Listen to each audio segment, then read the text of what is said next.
Hi, I'm Femi Okay. I'm Malika Bilal, and welcome to a special stream masterclass. With so much misinformation and false news circulating on social media, how can you tell what's true or not? We'll learn together today on The Stream. Hi, I'm Juliet Shen. I blog at Fascinations, and I'm in The Stream.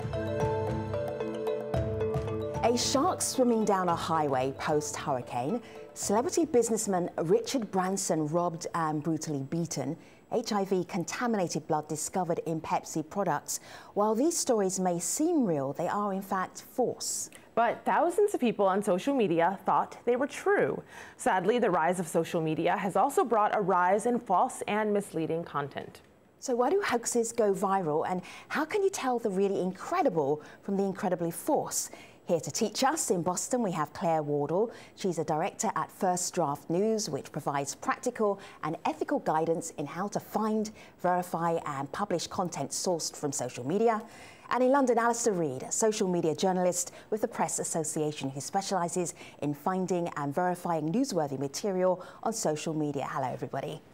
So, Alastair, let us jump right in. We're going to put you to work right away because we asked our community if they've fallen for a social media news hoax. We got this response from Dadiata, who says, of course, the viral image of the shark swimming on a freeway in Texas during Hurricane Harvey. I know you probably know what we're talking about. Tell us why that surfaces every time there's a hurricane.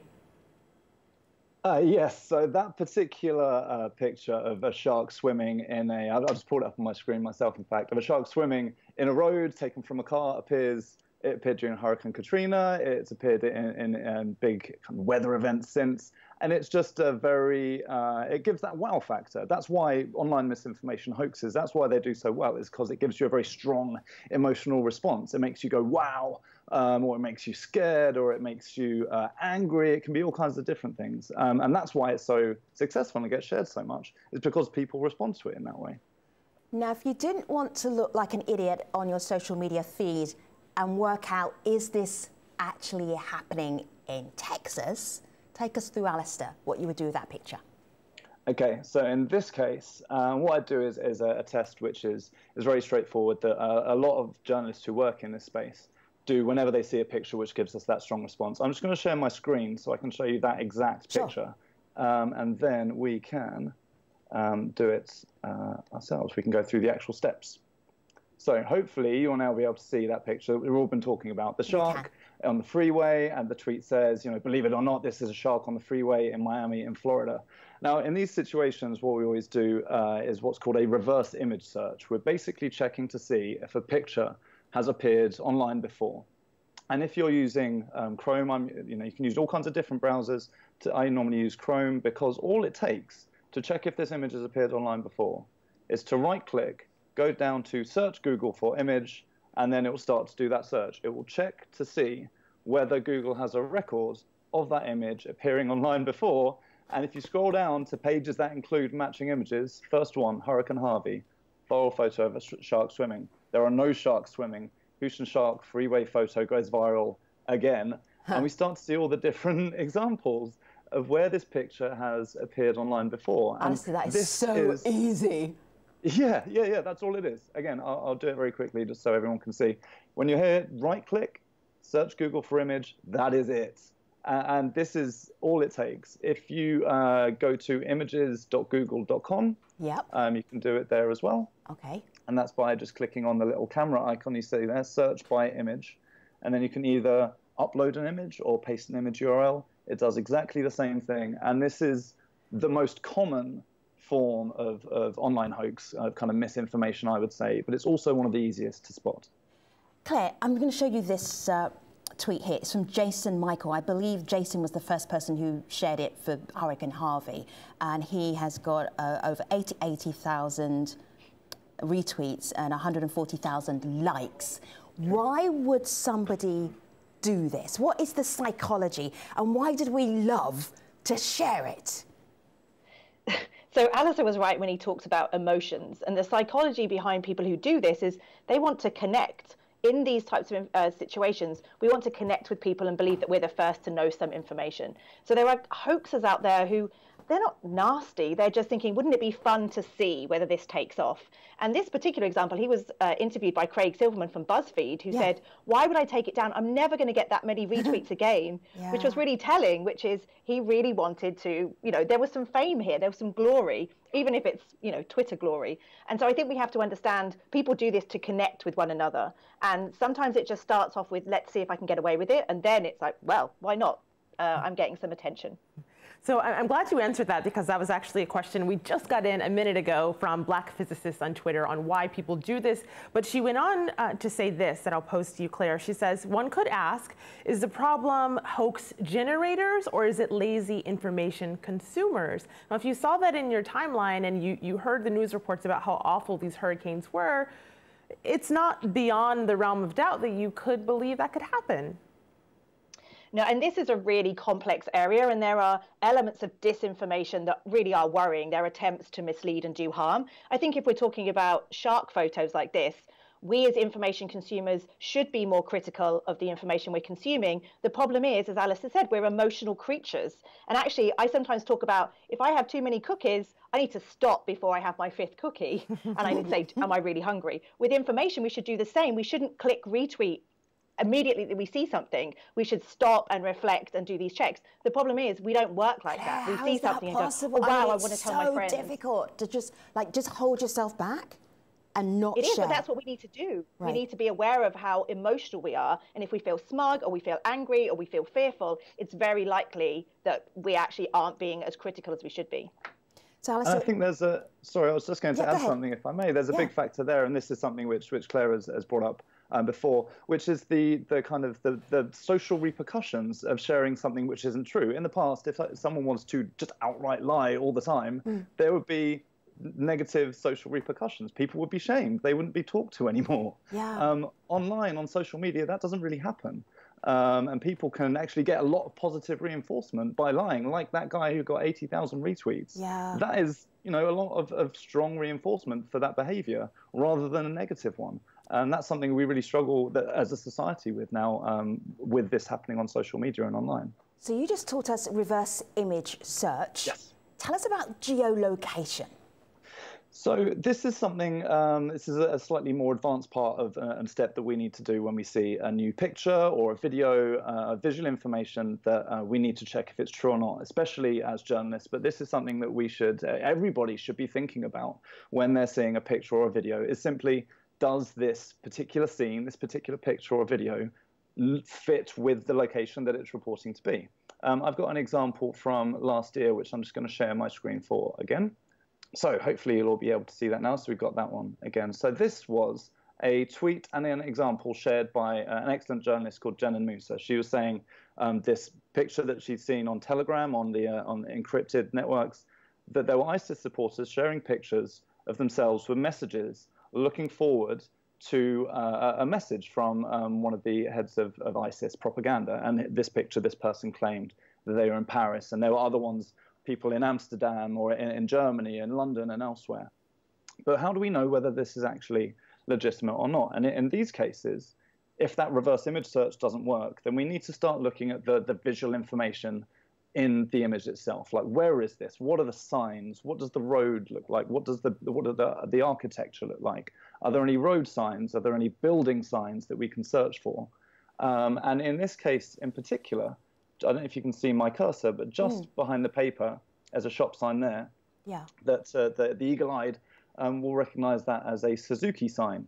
So if we were to go to Google, and this is go to an online map and say, well, this is Paris, it's meant to be a Suzuki sign.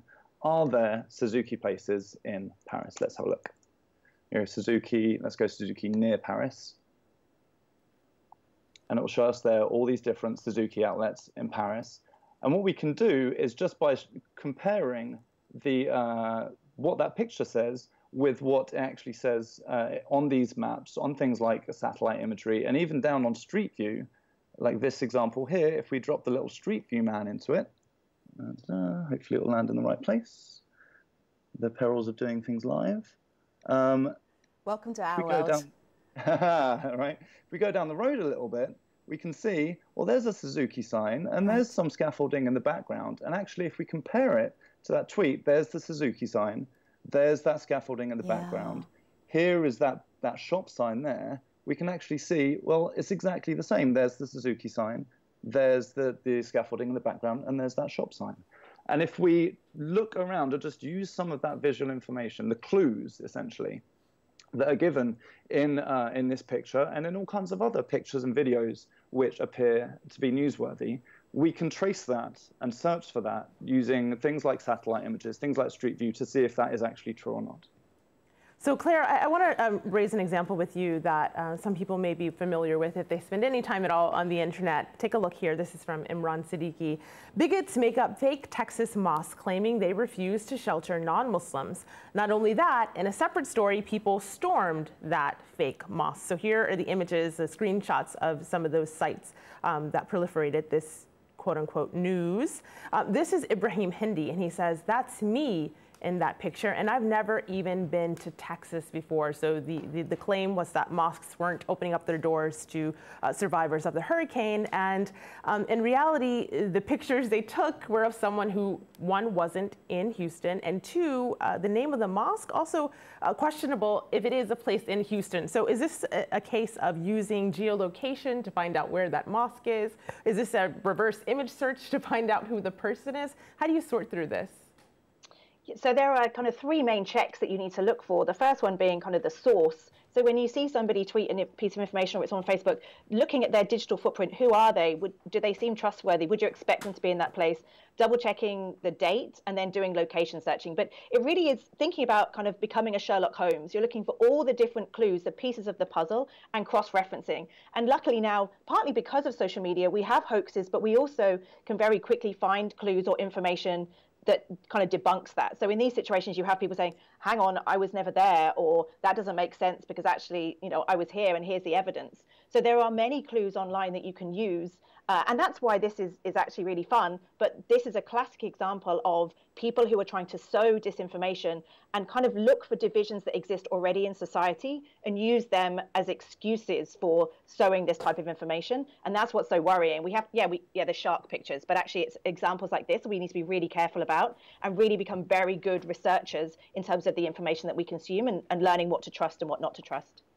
So I'll tell you one thing that might make it harder, these tweets we got from community members. This is Frank. He says, "I've received so many WhatsApp broadcasts, and I feel for those because I receive them from different contacts." Another person throws in another challenge. This is Kayla, who says, "Sometimes we trust information shared by a verified account and don't bother to fact check because it's who's sharing it. And if it's a verified account, then it's not about what's being shared, it's about who's sharing it." So Claire, the legitimacy of the source, of course, really plays into this a lot. And unfortunately, sometimes it is journalists and checkmark verified people on Twitter who are sharing some of this. And even at the weekend, we actually had somebody part of the president's communications team sharing information saying it was Miami Airport, and you had Miami Airport having to tweet, "No, it's not." So we do live in a world now where really if you see something that's shared by somebody with a verified tick, you still have to believe it yourself. Oh, yeah, you have the example there. Yeah, I'm just showing you an example there. So then, I'll just show you here, Miami International Airport, fact-checking the White House. This video is not from Miami International Airport. What about, Alastair, if you're looking to see of the source? So you're looking to see, okay, is the location the right location? Is the picture the right picture? What about the source material? How do you investigate that? Yes, so exactly as Claire pointed out, we want to start looking at some of the clues. What information can we find out about an individual or an account that they're telling us that we can see on that particular page? Just to share my screen again, and I have an example from the UK election. This was in June, on June the 8th, in fact, when we had our general election here. And as example, I spotted this account fairly early on that started to spread rumors, basically, and lies about what was happening on election day. If you can see in the tweets from this screenshot, the account was eventually removed. Thank you, Twitter. But in this case, I did take a screenshot, and it says UKIP EDL types, which are some far-right parties in the UK, intimidating women and minorities outside the polling station in Warsaw, trying to confirm. Now, he's BBC Elliot Meck. He has a big BBC background on there. But what can we see about this account to see whether it is true or not? Well, for one, it says joined June 2017. Now, we were only 1 week into June when the general election day happened. So it's a brand new account. That is one big red flag. If it was a legitimate journalist, they wouldn't have got their first job, or it's very rare or unlikely that they get their first job at the BBC, let alone only just set up their Twitter account days before the election. Number two, he's posing as a reporter, but you can find no other evidence of this person appearing online, even the name Elliot Mecklenburg. You know, there are no evidence of an Elliot Mecklenburg.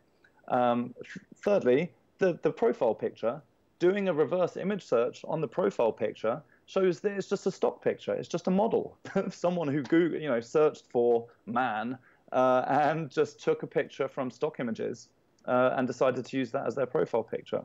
If we look at the number of tweets, 6 tweets, that's all. For apparently a journalist, and by his age, maybe a senior journalist, that is a big red flag because it's so low. And then just looking for other reports of the same thing. And this is what we should be doing all the time anyway. You know, this is what we do as journalists. We rarely, if ever, you know, publish anything that we've only heard from one person. We always, always, always look for other reports, look for other sources telling us the same thing, unless it's someone very trusted. And my first editor would say, you know, I don't care if your mum told you, double source it. So looking for other reports which tell us the same thing. I like that. I definitely learned that. If your mother says she loves you, check it out. So good advice for everyone. I want to share some of the consequences of not checking it out and then what happens when it's shared. So this is Nini, who says, there's an earthquake hoax in Ghana. Majority of residents had to spend their night out on parks and school fields. And that's one that we've seen in other places as well as New Zealand. Here's a news article out of Ghana, reaching as far back as 2010 on that. So that consequence was people sleeping outside because they feared an earthquake. Here's Nafizi, though, who says social media hoaxes are rife in Nigeria. Pictures of armed South Sudanese men are circulated as Fulani herdsmen. So the consequences and potential consequences there, Claire, are a lot more than simply sleeping out in the street because you think an earthquake might happen. And I know there are other examples of that. Can you talk about some of the impacts of this? Yeah, and I think it's so important to think about the global context of this issue, because I think a lot of this conversation has been focused on the US and the political aspect of what's happened since Trump's election. But anybody who lives anywhere else in the world is almost saying, you know, welcome to the party, America. We've been dealing with these issues for a long time. And certainly if you look across the globe, you've got attempts to really, you know, divide countries along nationalism lines or ethnic divisions or racial divisions. And, you know, your contributors are absolutely right. When we look at these examples, you know, we have seen things, and we're seeing it right now in Myanmar in terms of false imagery circulating around the Rohingya, you know, and we're seeing across the globe examples that really are kind of life and death situations. They're causing people to get on the streets and protest. And I really want there to be much more of a focus on this type of disinformation, more than sharks swimming down highways. And I don't think there's a recognition of the scale of this. And also, as your contributors talked about, closed messaging apps, things like WhatsApp, or, you know, in places like Asia, we've got WeChat and Viber and Kakao Talk and Line, where you're seeing a lot of this disinformation circulating, and we don't even know what those rumors are. And I think that's something that as a society, how do we even get a handle on that when rumors, which as people we've always connected via rumors and gossip, but what does it mean when it travels at speed through closed messaging apps via trusted peers? Claire, you mentioned the Rohingya, and there was something that you said, share this with the masterclass students. So come back here to my laptop and you'll see here what apparently is Rohingya burning their own villages. Look at these two gentlemen here. One has a prayer cap on, one doesn't. And then just look, this is what journalists already did. They did the kind of investigation that Claire and Alastair have been telling us about. Then in another picture, this gentleman is putting on his prayer cap. And then keep going, one more I want to show you. This is again allegedly Rohingya burning their own village. And then one telltale sign that journalists who are investigating this picture were what the women were wearing on their scarves. These are not typical head coverings, head scarves for Rohingya women. So journalists there going through and saying, no, no, no, these pictures are fake. Alastair, what's the worst that can happen from this kind of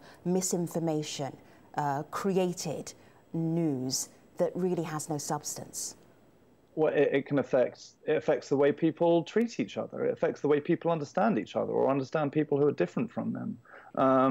We see it occasionally in Europe around refugees and around the refugee problem. That people are sharing pictures of people. There was one example: people on a boat, big men on a boat in the South Pacific, saying that these are refugees coming to Europe. But they weren't, and doing that kind of reverse image search is how we can spot that. But what it ends up happening in places like Myanmar, is that it affects how people understand each other, and it can affect how people vote, and it can affect how people, in some cases, treat the other people in their society. And that can be dangerous. I mean, we rely on everyone treating each other fairly and based on truth. But if there's this kind of disinformation being shared around and people misunderstanding who they're dealing with on a regular basis, then that can be dangerous. Claire, this is the Houston News, an audience. This is the Houston News, and this looks like a valid website. Headline here: British billionaire Richard Branson assaulted and robbed by gunmen in his Necker Island home. Some very disturbing pictures, but there's a but here. Claire, what's the but?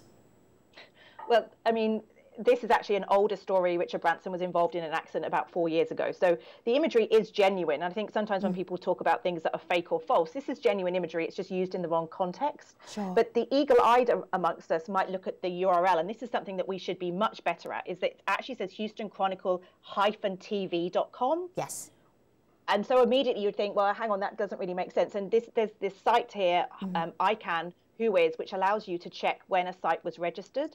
And if you check this particular site, here, enter domain, you put the domain there, and then it will tell you. You just copy and paste from the URL box, and it will tell you when the site was created. And sometimes it will tell you who's behind that site. Sometimes people can pay extra money to hide their privacy, but what's very useful is to say, well, hang on, this site was created 2 weeks ago. Sure. And so you would know that the Houston Chronicle hadn't been set up 2 weeks ago. So sure. I think a lot of these kind of fabricated news tech sites, we know about the Macedonian teenagers during the US election. Many of them were created only in the last couple of months, and that's a big telltale sign that we shouldn't trust them. So I wanted to share this tweet with you, Alastair, on who is responsible for making sure that we put an end to this and the spreading of so-called fake and false news. Kakara here has an idea. Personally, I think it's up to the individuals to use tools at their disposal to verify. So thank you to our masterclass teachers. Image search will be handy here, but he goes on to say, I also believe that the mediums, Twitter, Facebook, etc., should also watch out for hoax accounts. Where do you put the onus, Alastair? Yeah, I think I very much agree that it's on all of us to look into this. And it's difficult to put a responsibility, particularly in the hands of, say, the networks or in the hands of the government or in terms of individual actors, because giving one group or one group of people the power to say this is true and this is not, it can actually be quite dangerous. So it should actually be on everyone to check what the information that they're sharing is and to have some pride in telling the truth. Admittedly, yes, there are things which Facebook and Twitter can do in terms of the accounts which are springing up. I think that's a very good point. I actually think that's better than a lot of the content that's being shared, because there's a free speech issue that can come into that. But in terms of hoax accounts which are regularly sharing misinformation, looking into that and making sure that everyone has a handle on what is true and what is not and how to actually look out for that. Share something with you. This is firstdraftnews.com. Have a look at my website so I can catch my breath. Essential resources for reporting and sharing information that emerges online. So if you found what Alastair and Claire have been sharing with you really, really fascinating, you're like, how do I do that again? This is a really good place to go to. You can also, if you've been watching Alastair and Claire, you'll see their Twitter handles just underneath their names. Ask them, tweet them. I know they will tweet you back. Malika. People are sharing what will happen if this is proliferated. The worst that could happen is more violence, really, and we've seen that happen online. So if you have ideas, use Twitter, #AJStream. So a big thank you to our guests, Claire Wardle, Alastair Reid, and we hope you found this show informative and you use our tips. The masterclass is dismissed.